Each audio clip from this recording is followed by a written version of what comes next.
ছিলি কোথায় তুই? ছিলি কোথায় এতক্ষণ? হ্যাঁ, চিন্তায় চিন্তায় পাগল হয়ে যাচ্ছি আমরা। চুপ করে আছিস কেন? ছিলি কোথায়? কোথায় ছিলি তুই? অগ্নির সাথে দেখা করতে গেছিলি? কি হলো আয়ুষী, কথা বলছিস না কেন? চুপ করে আছিস কেন? তুই শহরের অবস্থা জানিস না? কি হলো বল। আচ্ছা দি ভাই, তুই বলতো এত রাত অব্দি কেউ বাড়ির বাইরে থাকে? তুই অন্তত একটা ফোন করে তো জানাবি। তুই জানিস তো আমরা সবাই কত চিন্তা করছিলাম। শোন, অগ্নিদা তোকে কিছু বলেনি তো? কি হয়েছে খুলে বল না আমাকে, কেউ কিছু জানতে পারবে না, বল। কি ব্যাপার? এই রাত্রিবেলা সবাই উঠোনে কি হয়েছে? কি হওয়ার কিছু বাকি আছে? দেখো তাকে, মেয়েটার কি হাল করে ছেড়েছে দেখো। আমি কল্পনাও করতে পারি না যে বাড়ির বউয়ের সঙ্গে কেউ এরকম করতে পারবে বলে।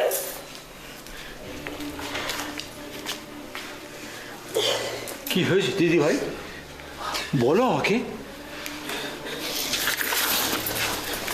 চুপ করে থাকবি না তুই? তোকে বলতেই হবে কি হয়েছে। বল আমাকে কি হয়েছে, কেন চুপ করে আছিস এভাবে? আয়ুষী, আয়ুষী, আয়ুষী, আয়ুষী, কি হলো তোর?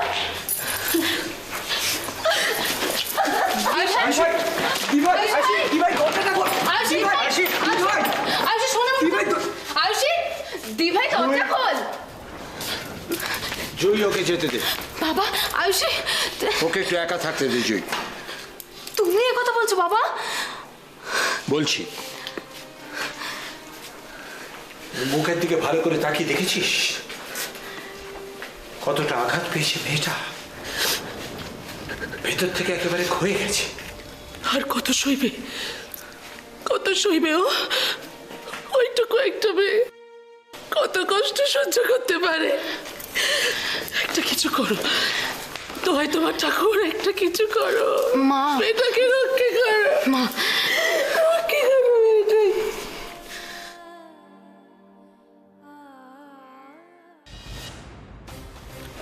আয়ুষীর শাশুড়ি ওকে এত কষ্ট দিল,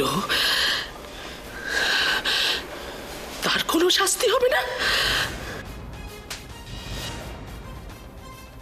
আর কোনোদিন যেন আমি আয়ুষী সম্পর্কে তোর মুখে আর একটা কথা না শুনি, কোনোদিন না। কিন্তু আমি তো বলবোই মা, বলবোই যে আমার আর বৌদির মধ্যে এমন কোনো রিলেশন ছিল না যার জন্য তোমাদের লজ্জা পেতে হয়। যতদিন পর্যন্ত না তোমরা এই সত্যিটা মানবে ততদিন পর্যন্ত আমাকে তো বলে যেতেই হবে মা। চুপ, একদম চুপ। ছি ছি ছি ছি ছি। তোর দাদা শোনার অবস্থাটা একবার দেখেছিস? তুই নিজের দাদার সঙ্গে এই কাজ করলি কি করে অনি? মা তুমি ভাবলে কি করে আমি এরকম কাজ করতে পারি? মা তোমরা তো একবার আমাকে জিজ্ঞাসা করতে পারতে। শুধুমাত্র সন্দেহের বসে কিছু না জেনে শুনে বৌদিকে এইভাবে বাড়ি থেকে তাড়িয়ে দিলে। বেশ করেছি, দাঁড়িয়ে দিয়েছি। তার কৈফিয়ত আমায় তোকে দিতে হবে নাকি? না মা, কৈফিয়ত আমায় দিতে হবে না। কিন্তু মা, এতদিন যে বৌদির সাথে এক বাড়িতে এক ছাদের তলায় রইলে মানুষটাকে একটুকু চিনতে পারলে না তুমি? নিজের ছেলেকেই চিনতে পারলাম না, তা পরের মেয়েকে? মা, বৌদি আর আমি একসাথে কলেজে পড়তাম, আমাদের মধ্যে শুধু বন্ধুত্ব ছিল। ছিল, শুধু ছিল। ভবিষ্যতে যেন আর না থাকে। একটা কথা পরিষ্কার করে জেনে রাখনি, আয়ুষীর সঙ্গে এ বাড়ির আর কোনো সম্পর্ক নেই। কথাটা ভালো করে মাথার মধ্যে ঢুকিয়ে নেওয়ানি। এই বাড়ি থেকে ও মেয়েকে চিরতরের মতন দূর করবার ব্যবস্থা আমি করব। মা, হ্যাঁ, আমি।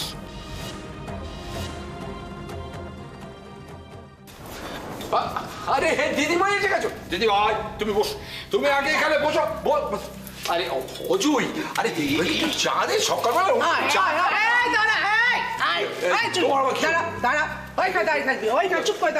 আরে তোমায় বলিনি চুপ করো তুমি। হ্যাঁ, অমনি আগে দিদিভাইকে চা দে। হ্যাঁ দিদিভাই, এই খবরদার, চায়ের কাপ যেন শুধু আয়ুষীর হাতে থাকে, আর কারো হাতে আমি যেন চায়ের কাপ দেখতে না পাই। আমি আমার নিজের চায়ের জন্য বলেছি, আমার তো চা খেতে ভালো লাগে না। চিনতে বাকি নেই, এত বছর ধরে দেখছি সে কি এমনি এমনি? চুপ করো, চুপ করতে বলছে, চুপ করতে বলছে, চুপ করো। চুপ করো। তুই বস। থাক না মামি, তুমি আগে হাতের কাজগুলো সেরে নাও না। আরে বাবা সে হবে খন, তুই আগে বস তো, বস। আচ্ছা ঠিক আছে, আমি ততক্ষণ সবজিগুলো কেটে নিই। থাক, ঢের হয়েছে, তোমায় আর বটিতে হাত দিতে হবে না। আমি পারবো দিম্মা। সে আমিও জানি তুমি পারবে মা, তাই বলে এখানে তোমায় করতে হবে না। শহর বাড়ি যাও, নিজের শহর বাড়িতে গিয়ে যত সব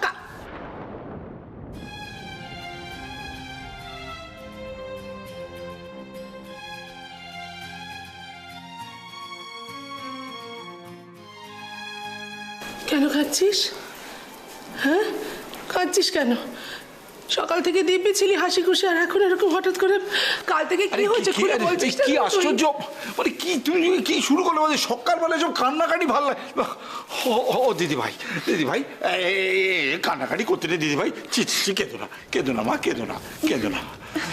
আচ্ছা বড় মামাকে তো দেখছি না, কোথায় গেছে? ওর তো কি একটা জরুরি কাজ আছে বললো, তাই সকাল সকাল দোকানে গেছে। এ বাবা, বড় মামা বেরিয়ে গেল? আগে জানলে আমিও বড় মামার সাথে বেরিয়ে যেতে পারতাম। কেন, কি ব্যাপার? হ্যাঁ, সকাল সকাল তোমার বেরোনোর কি হলো? আরে দিম্মা, কালকে জিডি ম্যাম তো মিসেস পাকরাশির নাম্বারটা দিলেন, তো উনি তো আবার সকাল 9টা নাগাদ বেরিয়ে যান, তাই ভাবলাম সকাল সকাল কি ওনার সাথে একবার দেখা করে আসি। এই শোন, কি বললি মিসেস পাকরাশি? হ্যাঁ। ওনার একটা কনসালটেন্সি ফার্ম আছে তাই তো? আচ্ছা উনি একটা এনজিও চালান না? আমি তো ওনার এনজিওতেই কাজ করতাম, জানিস তো উনি খুব ভালো মানুষ, আমাকে অনেকবার খুব সাহায্য করেছে। আমি কতবার ওনার বাড়িতে গিয়েছি, অবশ্য এখন আর তেমন কোনো যোগাযোগ নেই। আমিও ভাবছি ওনার সাথে গিয়ে আজকে একবার দেখা করি।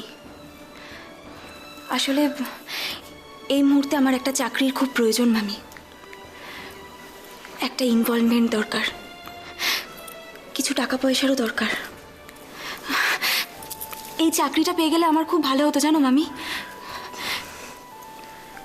নতুন করে আবার সব কিছু শুরু করতে পারতাম, নিজেকে একটু ব্যস্ত রাখতে পারতাম।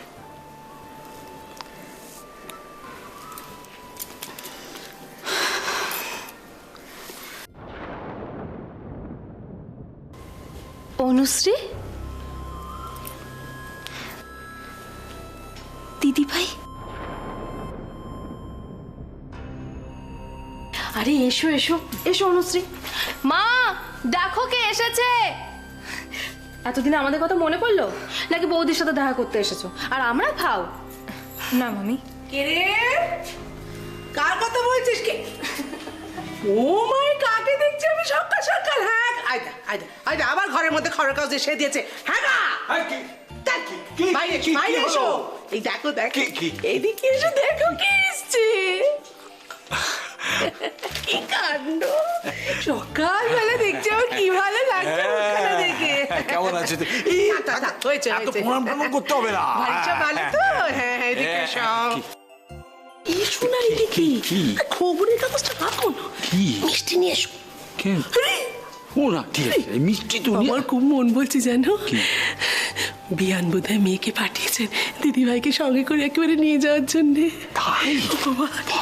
বাবা খুব। এই শোনো, তুমি কিন্তু তাহলে দুপুরবেলা না খাইয়ে ছাড়বে না, একদম ভাত টাত খাইয়ে ছাড়বে। বললে তো আমি বুঝতাম না। যাও না তাড়াতাড়ি, যাচ্ছি তো।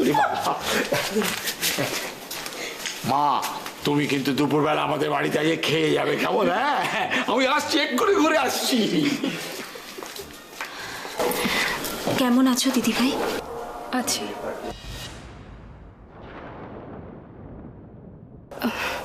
আরে তোমরা কি ননদ ভাজে মিলে এখানে সব কথা শেষ করবে নাকি ঘরে যাবে?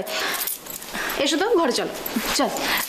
যাব, কিন্তু তার আগে আয়ুষের সঙ্গে আমার কিছু কথা আছে, ব্যক্তিগত।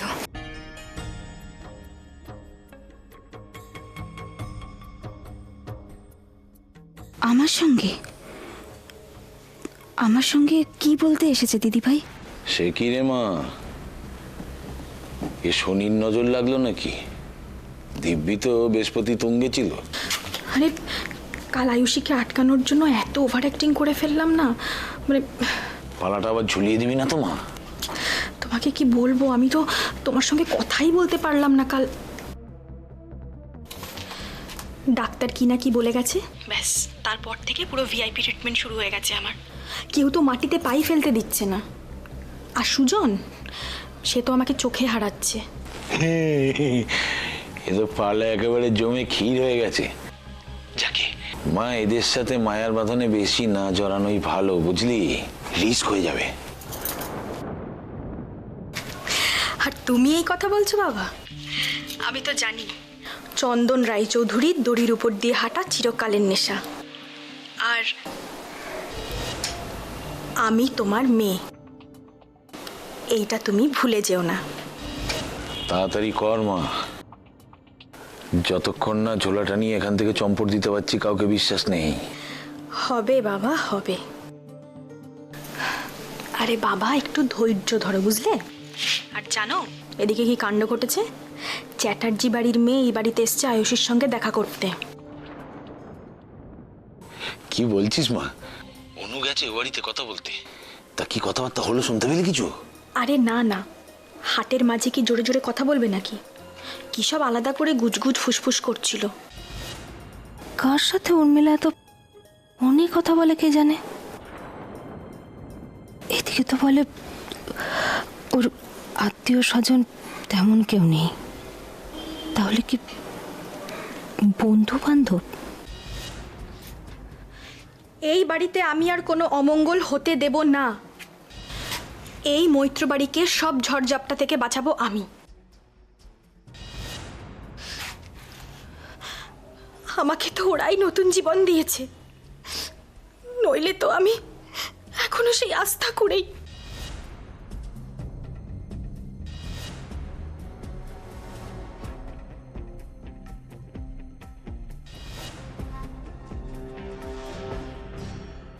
আজ না হয় অন্যকে শুনিয়ে শুনিয়ে বলছিস, কিন্তু কাল যে আমাকে এই একই ডায়লগগুলো দিবি না কে বলতে পারে? স্বয়ং বিশ্বকর্মার বানানো বাসর ঘরেও তো ফুটো ছিল রে মা। অপর্ণা, তুমি এসব করছো? নিতাই কোথায়? নিতাইদাকে আমি একটা কাজে একটু বাজারে পাঠিয়েছি, তাই ভাবলাম রান্নার কাজ একটুখানি এগিয়ে রাখি হাতে হাতে। এই বাড়িতে রান্না বান্না খাওয়া দাওয়া তো প্রায় বন্ধই হতে চলেছে। মেঘলাটাও কেমন বড় হয়ে গেল, আজকাল কোনো কিছুই বায়না করে না। যা দিই সেটাই সোনামুখ করে খেয়ে নেয়। অপর্ণা, ও যেন কি খেতে খুব ভালোবাসে। পাস্তা। একদিন সময় পেলে করে দিও তো ওকে। তুই মা, মেঘলা কি কালকে অনেক রাত্রে বাড়ি ফিরেছে? আমি অবশ্য মাথা যন্ত্রণা করছিল বলে তাড়াতাড়ি শুয়ে পড়েছিলাম। ও রাত্রে ফিরে খেয়েছিল তো? হ্যাঁ, তাছাড়া ও তো তাড়াতাড়ি ফিরেছিল বাড়িতে। তা ময়ূক সকালবেলা খেয়ে বেরিয়েছে? আজকাল মেঘলার ব্যাপারে কিছু জিজ্ঞেস করলেই টুইমা কেমন যেন এড়িয়ে যান। কি জানি, মোহনা চলে যাবার পর বোধহয় মেঘলার ভালো মন্দের সব দায়িত্ব উনি একাই নেবেন বলে ঠিক করেছেন। অপর্ণা? হ্যাঁ, ময়ূক সকালে শুধু চা খেয়ে বেরিয়ে গেছে টুইমা। ওর এমার্জেন্সি ছিল বলে খুব তাড়া ছিল, আর দুপুরে বলেছে নার্সিংহোমে লাঞ্চ করে নেবে। ছেলেটার মাথায় পাহাড় প্রমাণ চাপ। এত বড় নার্সিংহোমের দায়িত্ব একা কি করে সামলাবে কে জানে। তার ব্যাপার সৈকত নতুন প্রজেক্টগুলোতে হাত দিয়েছে, সেগুলোও নাকি দায়িত্ব নিয়েছে। না, ছেলেটা এতদিক কি করে সামলাবে সেটাই তো আমি বুঝতে পারছি না। তাও যদি ছেলেটার নিজের জীবনে একটু শান্তি থাকতো তাহলে হতো। ঘর সংসারটা যদি ঠিকভাবে করতে পারতো। মোনা তো সেই সুখ থেকে ওকে বঞ্চিত করলো। যাকে যাক, কারোর জন্য তো কিছু আটকে থাকে না। আর তোমাকেও তো বলিহারি যায় অপর্ণা। তুমি কি বলে আবার আয়ুষীর শ্বশুর বাড়িতে গেলে বলো তো? ওরা তো তোমাকে অপমান করেই তাড়িয়ে দিল, তাই না? ওরা খুব শক্ত ঠাঁই, অত সহজে গলবার পাত্র নয়। কি করতাম তাহলে টুইমা? আর কোনো রাস্তা আছে? মেয়েটার সংসারটা জোড়া লাগানোর একটা চেষ্টাও আমি করব না? তুমি এখনো চেষ্টার কথা ভাবছো অপর্ণা? আমি কিন্তু অন্য কথা ভাবছি। আমি ভাবছি যে শ্বশুর বাড়ি থেকে তাড়িয়ে দেওয়া মেয়েটা বাকি জীবনটা কি করে কাটাবে সেটা বলতে পারো? প্লিজ টুইমা, আমার এসব কথা শুনতে ভালো লাগছে না। আমারও বলতে মন সায় দেয় না অপর্ণা, কিন্তু কি জানো তো, ভালো হলে ভালো, আর ভালো না হলে কি হবে সেটাই আমার ভাবতে ভয় করছে। দেখো, যতই যা বলো, দুঃসংবাদ কিন্তু আগুনের মতন ছড়ায়। আত্মীয় স্বজন, বন্ধু বান্ধব, সমাজ, সকলের কাছে আমরা মুখ দেখাবো কি করে বলো তো? আমাদের মান সম্মান থাকবে? কেউ আমাদের ছেড়ে কথা বলবে ভেবেছো? আর মান সম্মানের কথাই বা বলি কি করে? আমার মেঘলাটার কি হবে? কোনো ভদ্র ছেলের সঙ্গে এরপর ওর বিয়ের সম্বন্ধ করতে পারবো না। মেয়েটার জন্য আমার দুশ্চিন্তার শেষ নেই। এই জন্যই বারবার মেঘলার প্রসঙ্গটা এড়িয়ে যাচ্ছিলেন টুইমা? মেঘলাকে আয়ুষীর ছোঁয়া থেকে বাঁচাবেন বলে? টুইমা, মেয়ে কিন্তু আমাদের বাড়িতে একটা নয়, দুটো। তাই যদি ভালো মন্দ বিচার করতে হয় বা ভাবতে হয়, তাহলে দুজনের কথাই আমাদের ভাবতে হবে। আর মেঘলাকে তো কোনোদিন আমি নিজের মেয়ে ছাড়া অন্য কিছু ভাবিনি। আমি সারা জীবন এটাই জেনে এসেছি, আমার দুটো মেয়ে, আয়ুষী আর মেঘলা। বরং আয়ুষী ছোটবেলা থেকে ওর কাকিমার কাছে থাকতো, মোহনা ছাড়া ওর ঘুম আসতো না। মেঘলা তো আমার কাছেই বড় হয়েছে। তাই আজ যখন ভাববার বিষয় এসেছে, তখন যার ঘর ভাঙছে তার কথাই না হয় আমরা একটু বেশি ভাবি, পরে না হয় আরেকজনের ঘর বাঁধার কথা ভাববো আমরা। হ্যাঁ অপর্ণা, আমিও ঠাকুরের কাছে সব সময় প্রার্থনা করছি আয়ুষী যেন সুখী হয়, ওর জীবনে যেন থিতু আসে। তাহলে আমি সব রকম দুশ্চিন্তার থেকে মুক্ত হতে পারবো। আসলে কি জানো তো দিদি ভাই, আমরা চাই এক আর হয় আরেক। আমিও কি কোনোদিনও ভেবেছিলাম যে আমার কাছের মানুষগুলোকে ছেড়ে আমাকে এইভাবে চলে আসতে হবে? আমিও তো আর 5টা মেয়ের মতো সুখে শান্তিতে ঘর করতে ওই বাড়িতে গেছিলাম, কিন্তু কি হলো বলো? সবাই একে একে আমাকে ভুল বুঝলো, সবাই আমার থেকে দূরে সরে গেল, সবাইকে হারিয়ে ফেললাম আমি। দেখো আয়ুষী, আমি এখানে তোমার পাওয়া না পাওয়ার গল্প শুনতে আসিনি। সৌভিক আমাকে ছেড়ে চলে গেছে, ও বাড়ি থেকে মুনমুনকে নিয়েও চিরদিনের জন্য চলে গেছে। থ্যাঙ্ক গড যে এখনো কলকাতায় আছে, আর কিছুদিনের মধ্যে ও ইউকে চলে যাবে। আর এগুলো কার জন্য হয়েছে জানো? শুধু তোমার জন্য। দিদি ভাই, দিদি ভাই বলে তুমি ডাকবে না আমায় আয়ুষী। দিনের পর দিন সৌভিকের সঙ্গে বাইরে গিয়ে দেখা করেছো, আমার বিরুদ্ধে ওকে উস্কেছো। তুমি কি ভাবছো আমি এগুলো কিছু জানি না, কিছু বুঝতে পারছি না আমি? হ্যাঁ দিদি ভাই, আমি মানছি যে সৌভিকদার সাথে বাড়ির বাইরে গিয়ে আমি দেখা করেছি, আমরা দুজনে কথাও বলেছি, কিন্তু সেটা তো শুধুমাত্র অগ্নিকে বাঁচানোর জন্য। বিশ্বাস করো, এর বাইরে আমার আর কোনো উদ্দেশ্যই ছিল না। আমিও যেটা করেছি সেটা সৌভিককে বাঁচানোর জন্য করেছি আয়ুষী। তাহলে বলতে পারো ও আমায় ছেড়ে চলে গেল কেন, আমাকে ভুল বুঝলো কেন? আমি তো সৌভিককে বাঁচাতে চেয়ে কোনো অন্যায় করিনি। কি দোষ করেছিলাম যে আমি এত বড় শাস্তি পেলাম? আমি কিচ্ছু জানতে চাই না আয়ুষী। সৌভিক যখন তোমার জন্য আমাকে ছেড়ে চলে গেছে, তখন ওকে ফিরিয়ে আনার দায়িত্বটাও তোমার। যেদিন আমাকে ও বাড়ি থেকে ঘাট ধাক্কা দিয়ে বার করে দেওয়া হয়েছিল, সেদিন কি একবারও আমার কাছ থেকে কেউ জিজ্ঞাসা করেছিল যে আয়ুষী সত্যিই দোষী কিনা? কেউ কি জিজ্ঞাসা করেছিল বলো? মা, অগ্নি, দিদিভাই, তুমিও তো সেদিন একবারের জন্যও জানতে চাওনি আমার কাছ থেকে। এতে নতুন করে জানার কি ছিল আয়ুষী? তুমি যা করেছো তারই ফল ভোগ করছো তুমি, তারই শাস্তি পাচ্ছ তুমি। আর সেই শাস্তিটা হলো ও বাড়ি থেকে আমাকে ঘাট ধাক্কা দিয়ে বার করে দেওয়া, আমার সাথে সমস্ত সম্পর্ক ছিন্ন করে দেওয়া। তাই তো? তুমি যদি তাই মনে করে থাকো তাহলে তাই। তাহলে দিদিভাই আজ কেন এসেছো আমার কাছে? আমি তোমাদের কে বলতে পারো? আমি তো তোমাদের কেউ নই, আর কোনোদিন কেউ হয়ে উঠতেও পারিনি, কোনোদিনও না।